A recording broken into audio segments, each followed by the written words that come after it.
Digital India उपक्रमांतर्गत भारत सरकारने नुकतंच आणखी एक महत्त्वाचं पाऊल उचललंय, ज्यामध्ये बायोमेट्रिक ई पासपोर्ट सेवा सुरू करण्यात आली आहे. परदेश प्रवास अधिक सुरक्षित आणि सोयीचा शिवाय जलद करण्यासाठी ही सेवा महत्त्वाची आहे.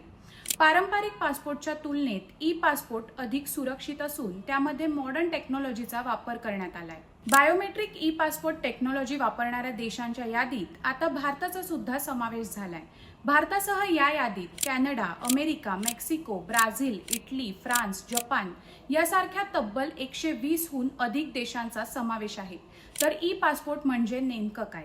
ई पासपोर्ट म्हणजे मॉडर्न टेक्नॉलॉजीने सुसज्ज असलेला एक पासपोर्ट. या पासपोर्टमधील मागील कव्हरमध्ये विशेष अशी RFID चिप आणि अँटिना बसवलेला असतो. महत्त्वाचं म्हणजे ज्या व्यक्तीचा पासपोर्ट आहे त्यांच्याबद्दल सविस्तर माहिती असते. फॉर एक्झाम्पल नाव, जन्मतारीख, पासपोर्ट क्रमांक आणि त्या व्यक्तीचा फोटो आणि बोटांचे ठसे. ही सर्व महत्त्वाची माहिती विशेष कोडिंगद्वारे सिक्युअर केलेली असते, त्यामुळे ती कुणालाही वाचता येत नाही. या ई पासपोर्टमुळे नागरिकांना कोणते फायदे मिळणार आहेत जाणून घेऊयात सविस्तर.